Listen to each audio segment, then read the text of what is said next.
Hello, I'm Rihanna Dillon and welcome to the BAFTA television sessions Leading Actress, supported by TCL Mobile, who are for the second year supporting the TV sessions. And we're very grateful to TCL Mobile for their continued support. Joining us, we have Jodie Comer, Hayley Squires and Letitia Wright. Hello, all of you. Lovely to see you. Thank you so much for joining us. Hello. Hello. Hey, Hello. great. Hi. Unfortunately, Billy Piper, Michaela Cole, and Daisy Edgar Jones aren't able to make it today due to work schedules. We will miss them, but we are going to have a great chat. Congratulations to all of you. Jodie, I want to start with you. After Yes. series 2 of Killing Eve, what were you excited to learn about Villanelle in series 3? Oh, what was I excited about? I think for me, what becomes more important as this show continues is to move the character forward. Because I think there's a tendency to want to keep the things that everybody loves and has been a huge success and repeat them because they're working.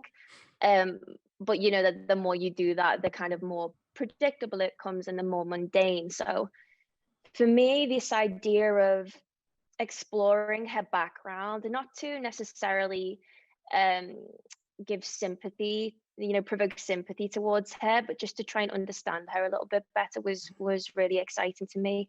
I like it when they put her in a situation she's never been in before, and that situation was very unfamiliar. So yeah, that was exciting. And then, having played the role for so long, do you feel a bit more empowered now to collaborate with the writers from the early stage of production? Because, you almost know better than anyone.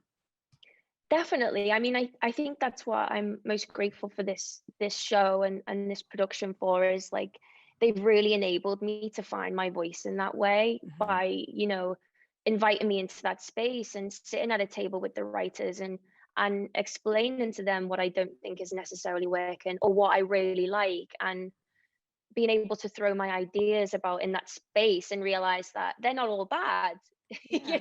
Like sometimes I kind of know what I'm talking about, and sometimes I don't, but that's okay. Like, it's a safe space. So I definitely, I have definitely picked that up and I've definitely taken that on, to future projects for sure. Yeah. And Hayley, once you'd accepted the role of Jolene in Adult Material, which elements of the character and the show were you like really, really keen to start researching? And where on earth did you begin? Well, we began. There were a number of different elements when it came to research or prep. There was the research that we did, myself, Sienna Kelly, Dawn, who directed it, Lucy, the writer. We did a kind of collaborative research into the world of porn. We were able to work with an advisor, a lady called Rebecca Moore, who's been in the industry for a long time. She was amazing. She did some workshops with myself and Sienna, and everything from kind of body language to telling us various different stories or the sort of logistics of how things work. We visited a porn set one Saturday morning. We went along and we spoke to the men that worked there and the performers. So there was that side of it. And then, which I kind of got stuck into, particularly with Rebecca, because I was very aware of people watching it who work in that industry and it not being an accurate. I mean, Lucy had written an accurate portrayal, but to be able to transfer that in the performance was very important. And then just separate to that, I did my own prep that I would do on any job, which is backstory and history and where have they been, and just going back into Lucy's scripts over and over and over and over again because they were so complex and layered, and just pulling out as much information as I could to feed what I was trying to create with Jodie. What did you uncover that maybe surprised you the most, that you maybe weren't expecting in the research process? Specifically about the industry? not even the industry, but about the role, just about the project in general? Because presumably, you know, you go into a project with preconceptions and then, you know, through your research, something comes out. Yeah. Well, I think in research and in prep, the main thing that I came to understand was just how complex the system is when it comes to the porn industry, and how it is big business in the same way that anything on the internet is, be it Google or YouTube or anything else. The sort of layers to that were quite mind-blowing. And that led me to then be able to understand, because she's an expert, Jolene's an expert within her field. Yeah. And that allowed me to then play that with confidence, because I was able to, I knew that I knew what I was talking about because we'd done that research. That makes sense. Letitia, speaking of confidence, you know, your confidence as Althea is just mind-blowing. Tell us about how you became to be involved in Small Acts. What a role. Bless you, Rihanna. I literally, I saw this in 2015. I saw a IMDb article, you know, like when they announced a new show that's about to come on board.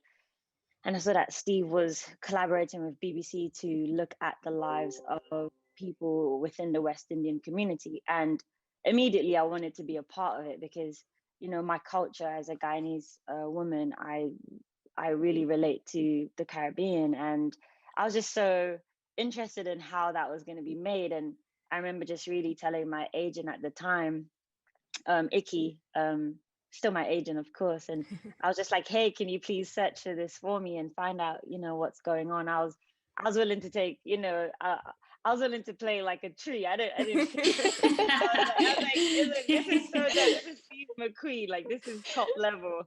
And you know, she went to work, herself and Femi went to work, and they got the cast and director to come and watch one of my plays at the time that I was doing at the Gate.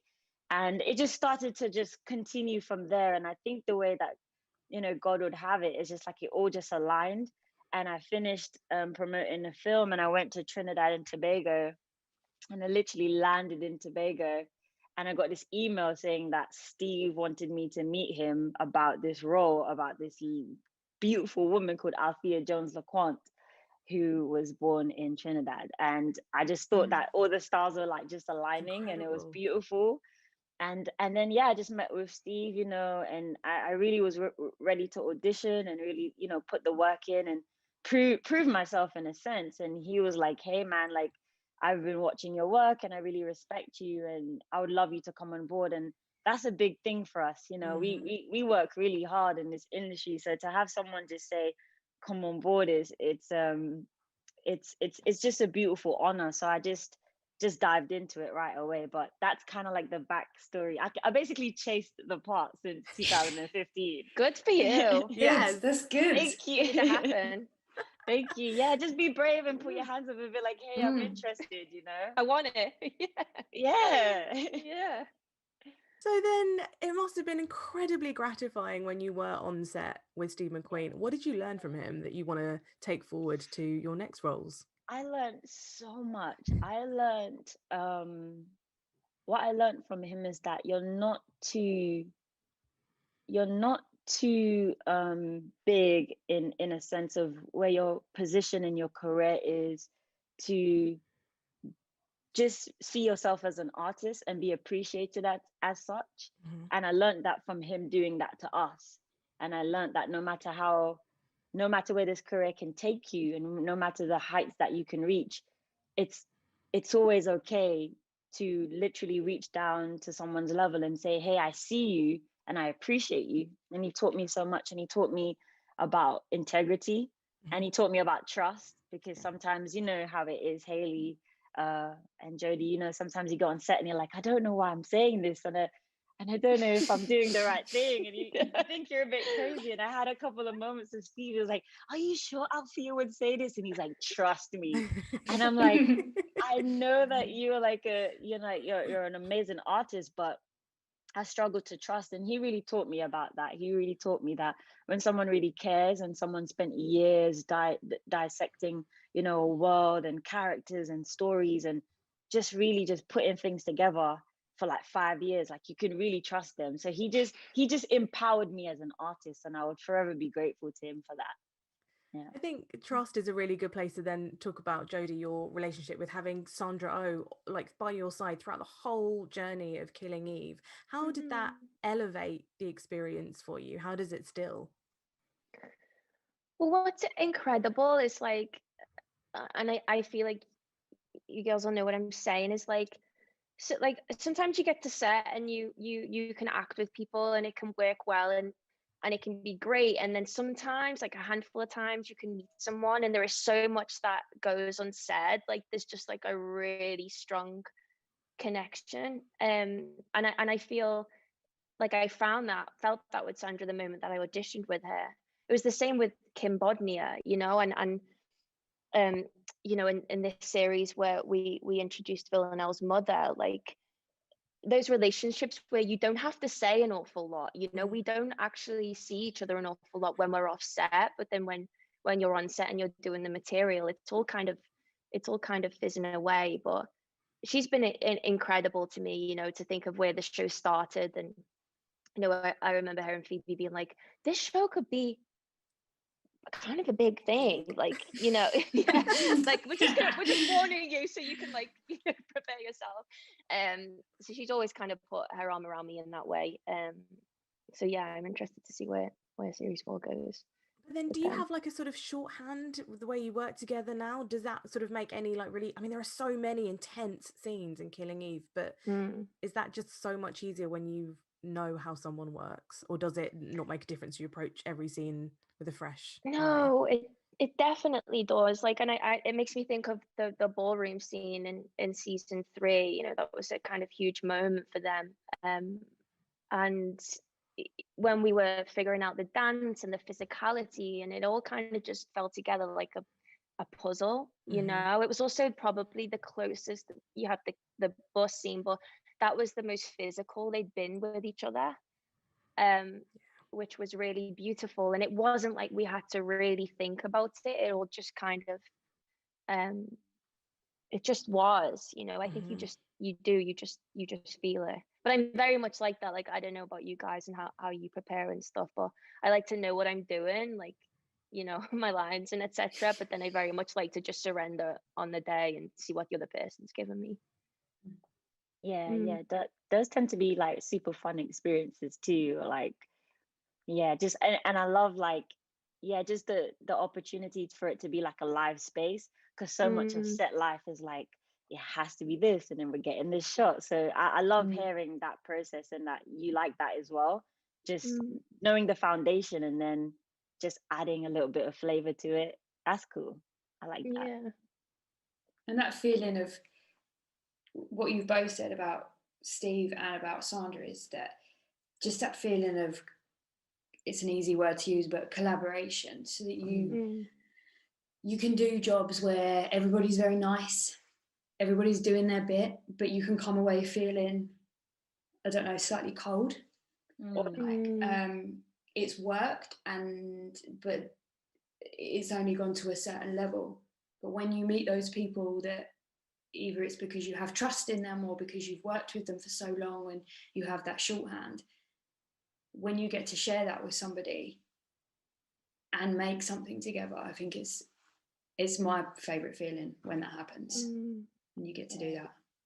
I think as well that's like, as I've recently done something that's kind of very relevant to today's world, and it kind of has like a really important message, which I feel like both of your pieces have. And I have to say, like, being a part of that has a big message and is really important, is a lot of heart. It's like a whole other quality to the experience, but also to the way in which I feel people come at it. You know, there's like no ego. It's like, this thing is bigger than us all, you know. And I felt, when I watched both of your pieces, I really felt that. Jodie was saying how she was in tears watching one of Hayley's final sex scenes, which is, I mean, it's an intimate That's what I moment. was aiming for. I was aiming to make Jodie was- Comer cry, and that's it. I was like, I'm crying. This is the first time I've ever cried at a sex scene. But let's be honest, that is because of the full circle arc that your character does. Like, it was so beautiful to see where she started, like all the kind of hurdles throughout the way, especially with her relationship, and then that moment. I could cry now. That moment at the end, it was so beautiful. But that was because of she did the whole full circle. Yeah, I mean, also what's so brilliant, Hayley, about the role of Jolene is just how fallible she is, and we can't always trust her. Why do you think it's important that she's not a hero and she's, not perfect? Well, because nobody is, are they? Yeah. I mean, nobody's perfect, and there is never only one thing going on inside a person. And just thinking back to what you said before, Rihanna, about what I discovered in the research, what I discovered in the process of playing her, was it seemed that the more we shot, the more it felt like there was another direction that she was being pulled in. Mm-hmm. So I think that she's a character who at any one time has got 14 different hooks stuck inside her, being pulled in 14 different ways. And I think that she is a version of a hero, because I think that she comes at life, she makes questionable choices, sometimes bad choices, destructive choices, but she has a heart that is insistent on doing what she believes is the right thing. Mm. And of course, there's so many moral questions that come along with that. But it was like, there's never just one thing going on with her. Yeah. Letitia, I wanted to just pick up on Jodie's point. That scene where Althea sort of defends herself in court is incredible, and it's so satisfying because she's holding her own amongst these men who think they're superior. How important is the show in terms of empowering the next generation through education and process that message? It's so important. I remember when we started to go through like the promotional stage of it earlier last year, and then like we were just submitting to film festivals and getting the feedback, and then just speaking to Steve quite briefly, and he said, because this is around the time that the tragic event of and the tragic passing of George Floyd, and he literally said, it feels like life is imitating art and art is imitating life. And we didn't plan for our project to be out during that time. We were just trying to look back at what happened, the events of the 1970s, and how we can learn from it and able to have change to move forward. And it was just a poignant time. It was just so important for us to have that project out at that time. So I feel, in a nutshell, it's like Jodie said, like my fellow I need to say cast members. Maybe that's gonna happen. Can we make that? We need you to speak it into existence. Rihanna, come up with the idea. I'm there. I'm all over this. We are down. BAFTA, let's get some finance behind this. But yes, just like my fellow cast members right here with me, we believe that everything has its moment and its time in creation. Do you know what I mean? Like, everything is created for a purpose, and we did it from our hearts. Do you know what I mean? Jodie did her project and the story and dedication from her heart, and it just happens that this is a time where everybody's resonating with it. Same with Hayley. So it's like Small Axe is just a beautiful love letter to our ancestors, to our elders, everybody that's gone before us and done it, and everybody who has done it prior. And for the generation now, it's for everybody, past, present, future. And it's just important to make projects like this from the heart and just hope that it will resonate and touch the generation and touch the people. And it just has. And we're so grateful for that. Mm-hmm. That's a long answer, but Good. Beautiful. That was a great answer. Hayley, I want to talk to you about getting into the character of Jolene, because there are so many elements of hair and makeup and accessories. You've got the eye patch, wigs, tattoos. What really made you feel complete as Jolene? You know, what was your finishing touch? We had all of that. The crew on adult material were extraordinary. They worked so hard, and there was such a level of respect that was shown to what we were trying to do. And Karen Hartley Thomas, who was the hair and makeup designer, she was somebody who, from the minute I met her, we kind of had an affinity with each other, and she kind of saw me through, really. She was really fantastic to me. But we had a little transfer tattoo of a dollar sign that we would put on last on Jolene's middle finger every day. But the wig was the one. When the wig went on, I would say that I felt like 50% of the job was done. it was sort of like putting on a suit of armor, putting on Jolene's tattoos and fake tan and her makeup and the wig, and that's what a lot of the women that work in the industry are like. You know, there's a reason that they have breast implants or the different things to do with their hair and their makeup, and it's because to them it feels like a suit of armor for their job. Mm-hmm. Yeah, that makes sense. It was very, very helpful. Yeah.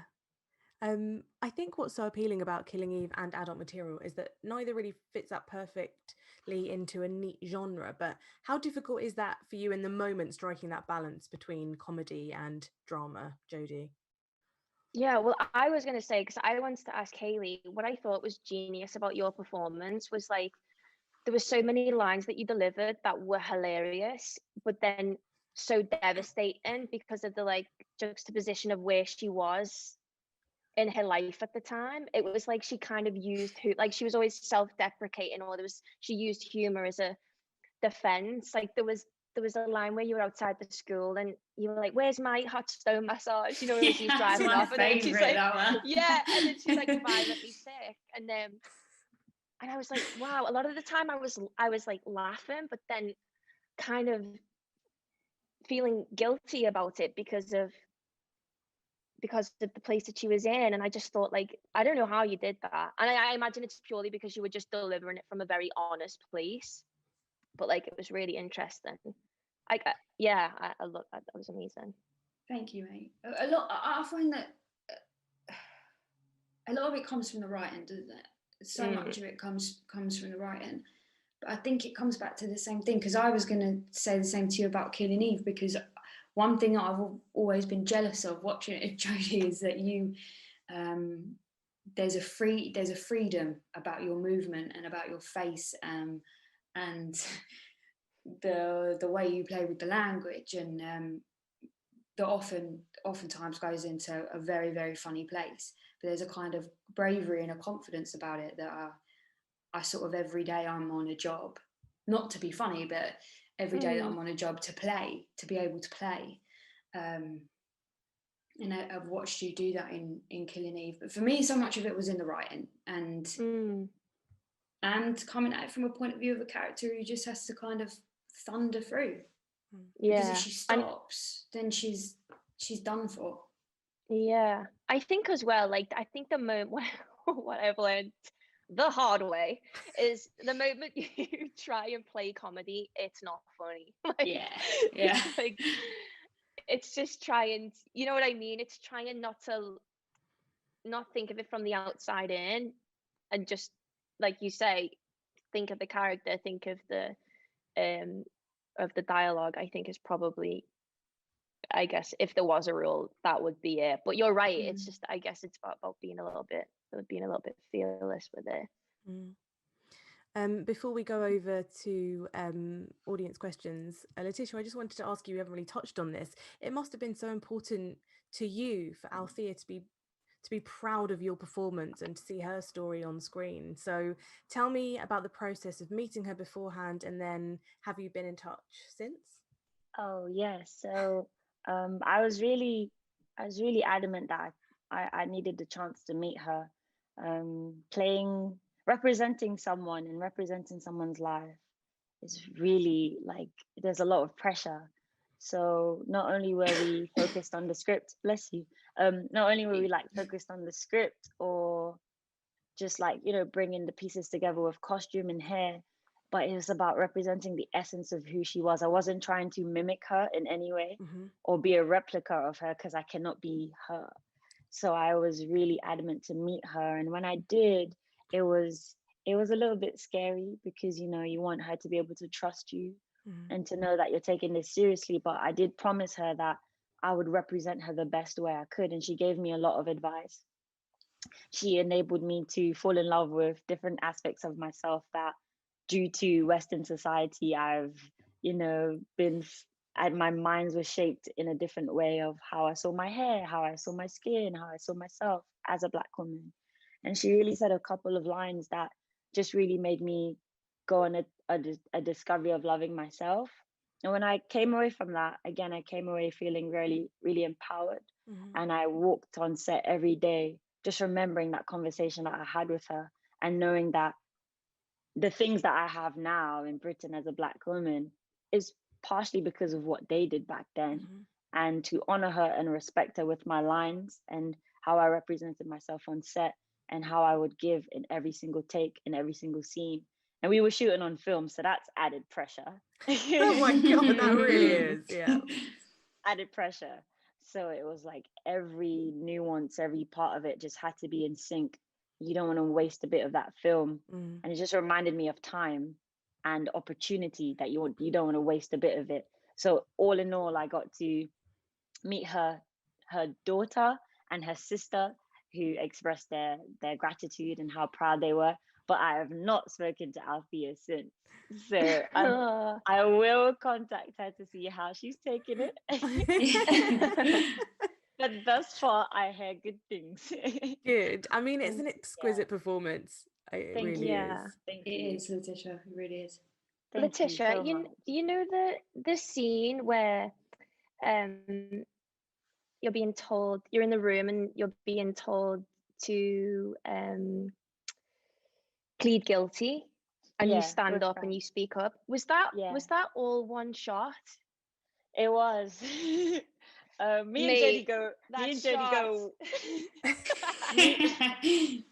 Jodie go way back. We go all the way back to coming up in Channel 4. And I remember being such a fan, such a supporter of Jodie, and like literally just watching her takes and just being like, how do you do that? So for you to ask me this question and to be impressed, I am so grateful. It was one take. And it was, especially because we're shooting on film, and it was just a movement. Shabir as a cinematographer was amazing. And it's a movement thing. It's catching all of those moments. It's catching the shoes. It's catching everybody's face as she's speaking. But what fueled me was just our history and the conversations with Althea, and literally Steve going, we're not going to do this many times. I don't want to overdo it. I don't want to overcook it. But when you're ready, you go, and your heart is beating, man, because you really you have that moment to just say something that's of meaning. Do you know what I mean? So I got the chance to do that. But yeah, a couple takes. It was incredible. I was like, was that one take? Yeah, one take. Oh my God. The whole thing. And when we were done, I was like, are you sure? He's like, trust me. He's like, trust me. Goes back to the trust. Thank you so much, Jodie. Bless you. Bless you both. I'm so honored. I have to go to questions. I just got to ask one more really quickly, Jodie, because I think you did a shout out in one of your BAFTA thank you speeches to Stephen Graham, and then you finally get to collaborate with him. Yes. on Channel 4's Spoke Help. it to an existence. Yeah, exactly. There you Saying go. this stuff out loud. tell us about that experience, that collaboration. It's so cool. Yeah, it was amazing because Stephen introduced me to my agent, and then ever since then we've been like, Jane, please find something for us to do. And she's like, I am, but you know, it's not a lot. There's just not anything out there. And then I very embarrassingly slid into Jack Thorne's DMs when I was on Twitter, and I told him that I wanted to work with them, like just straight up. Was like, He's a good man. He's so prolific. He's He's a great, good man isn't to he? know, isn't he? yeah, he's incredible. So I did that, and then simultaneously, without me even knowing, like must have been like around that time, Stephen had got in touch with Jack and was like, Jack, will you write something for me and Jodie? and then it just became this thing, and we got together and we did a couple of workshops about what this piece could be, you know, and then we found a director in Mark Munden, and yeah, we filmed it earlier this year in Liverpool. It's called Help, and it's a film for Channel 4. And it was incredible, you know, getting to work with him again. I worked with him one day originally, and then just being with him on a set like that was amazing. He's such a good fella. I love him. Amazing. That's incredible. Yeah. Right, I've got some questions. There is one for all of you. Is there one scene from your show that was cut that you wish people could see? Hayley? I'm trying to think really quickly. Or if anyone else has one? I don't think I do. Not that I can think of anyway. I don't think so. Letitia's still thinking. No. It's just one scene that was it was quite romantic, and it was like, and then I was so nervous, but because it was just like spontaneous. And then I remember Steve going like, you know, she's like, he's just like telling the guy, you know, Gershwin, beautiful act. He's like, she's beautiful, man. Come on, just kiss her. It was so nervous. Oh my God. It's like your dad. But then I was just like, it's not in the film, so it's okay. We were so shy that day. So that I think that happened to us. Yeah. That was the only scene. There's another question for all of you. What is your dream role? Oh God. I don't know about you guys. I feel like I don't necessarily have a dream role. I feel like for me, what I'd like to continue is like trusting my instincts. Like I don't know how you guys feel, but I feel like, you know, when you find yourself in a good position and things are going well and you know, you're considered successful, there are so many opportunities that can come your way that may not necessarily ring true to you, but could bring you, you know, whatever it may be. So I think for me, it's actually just to continue like working with people who I truly like admire and want to learn from. And I think it's all right independent, right, girls? It's like, Yeah, you read something and you're like, I've got to do it. Yeah, like, I think rather than one particular character. Yeah, I think that's true. Charlotte Rogers has asked, what advice would you give to young female actors who started pursuing a career in acting during the pandemic? I suppose patience.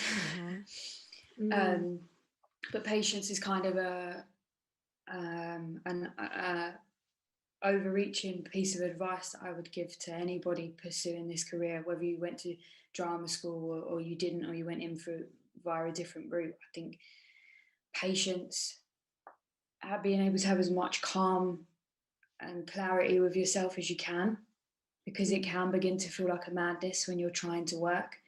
And I think the world is such that so often it's easy to go online and see what other people are doing, spending like a lot of your time going, I want to do, you know, why aren't I doing that?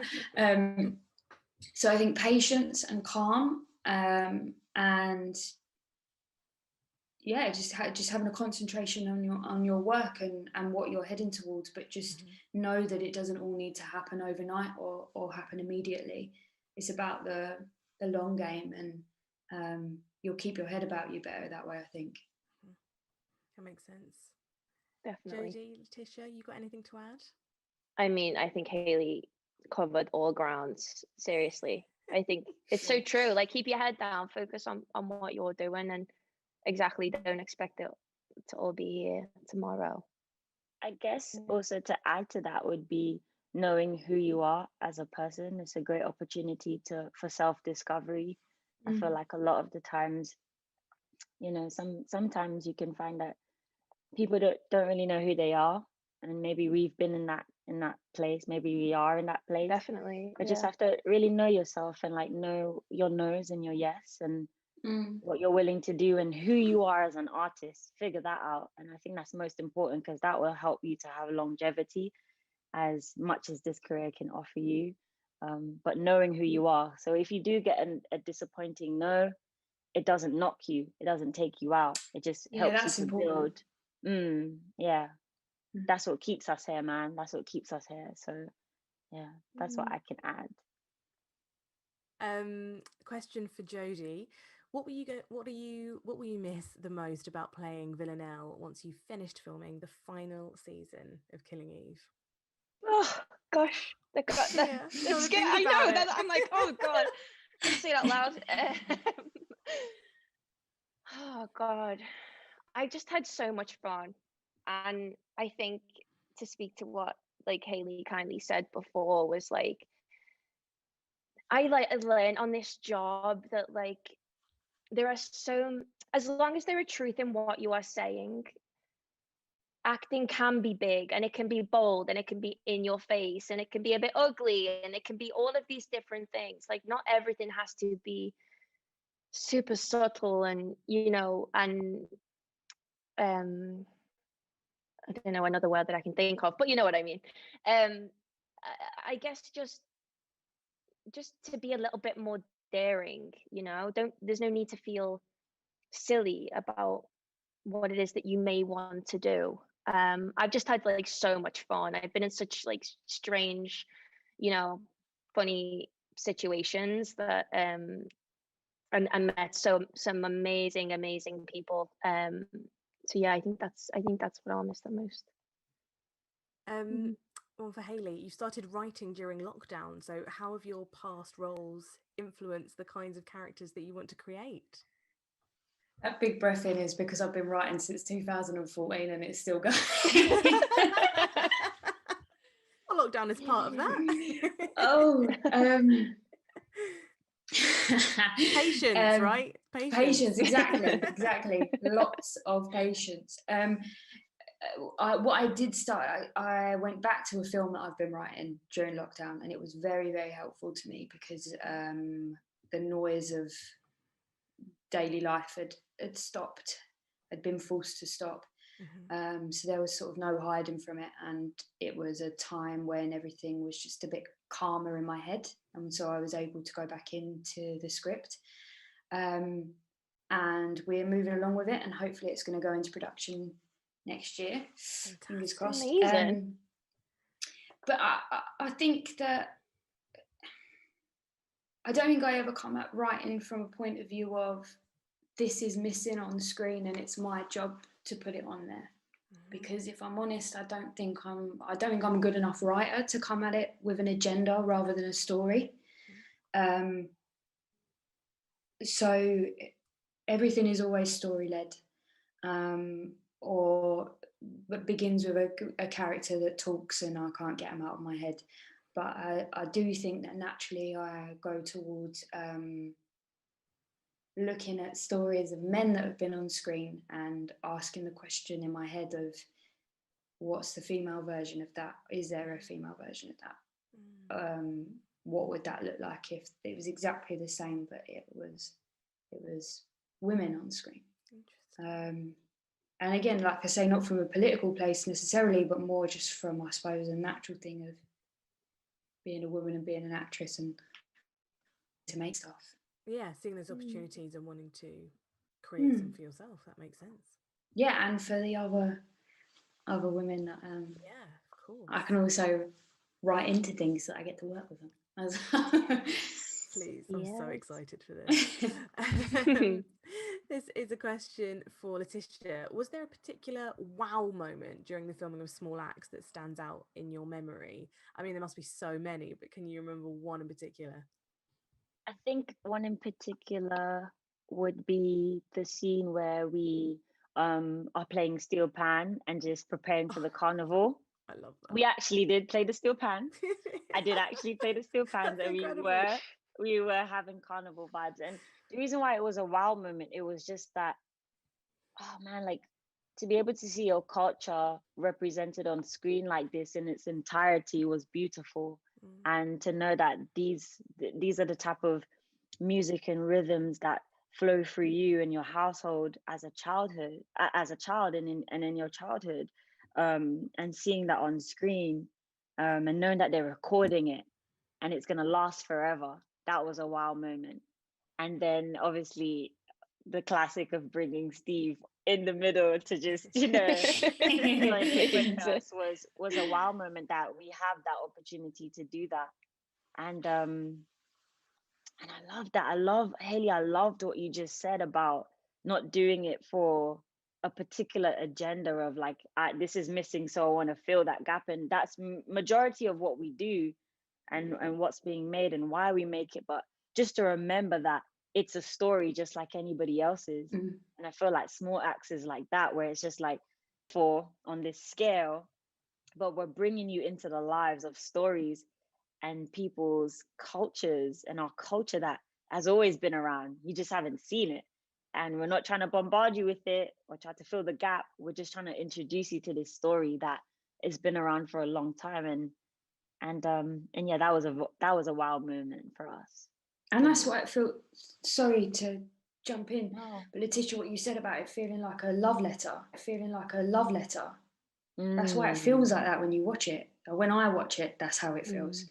Because it feels like, of course it's political, and of course it's about major historical problems that are still happening today, but it comes from a place of such heart, and such truth, which is why it translates to screen in the way that, for me watching it, that it did, because there's such heart in it.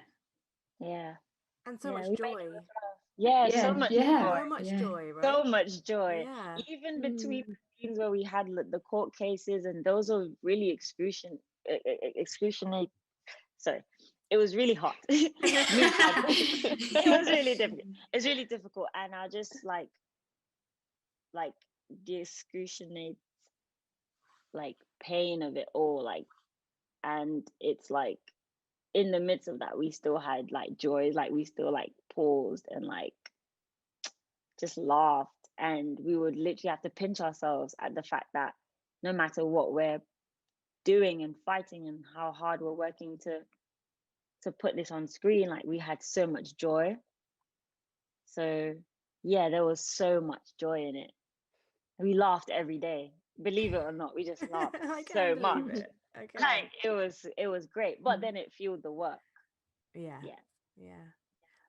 Obviously TV has really got us through this past year. It's kind of, everyone has been agreeing on that. So what have your thoughts been on TV this year? What have you watched? What have you loved?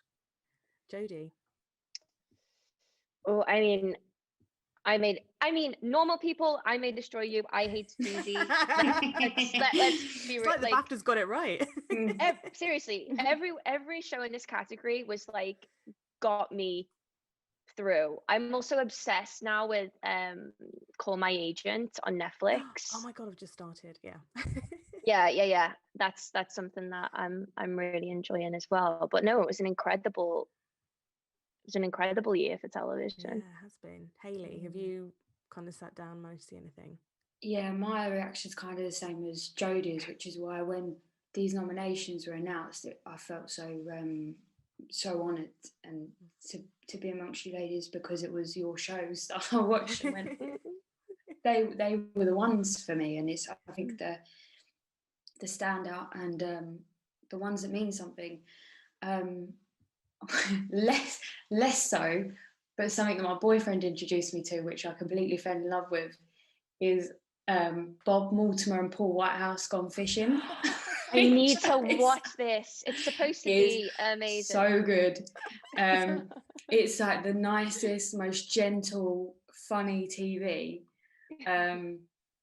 which and kind of light relief from the heavier and very important stuff. But that, yeah, Mortimer and Whitehouse Gone Fishing, my favourite. Letitia? Oh man, I've been super boring. It's a sport for choice as well, but the things that I've been watching a lot has been like documentaries, and it's the time where like you're really gullible and like affectionate and very like you're just more chilled, so you're really listening to your friends, and my friends are like, Tish, you need to like stop eating meat, and I'm like, why? Why would I ever do such a thing? And they're like, okay, watch these documentaries. And I always had this argument about protein being needed from meat and stuff like that. And then I watched this thing called Game Changers on Netflix. It's been out for like a while. And then I've been just watching like documentaries about how meat has been used in the industry and stuff like that. And also, just what it does to our bodies. Sorry, I'm not preaching here. You asked me what I'm watching, so I'm saying. So I remember like watching that, and then I saw like weightlifters and athletes on plant-based diets and how much energy they had, and I was like, dang, like this is amazing. And then they mentioned how food breaks down in the body, and they mentioned like colon cancer, and my brother, cast member, died of that. So it just kind of like, I was just like, man, like let me just actually see what this is about. So I started to just change my diet through these documentaries, and I actually have more energy on set. That's quite incredible. I really do miss like, a good steak, but man, it's cool. So that's what I've been watching, and it's really had a huge influence on me. But I need to check out the shows that you guys have been talking about too. I've got a question for Jodie.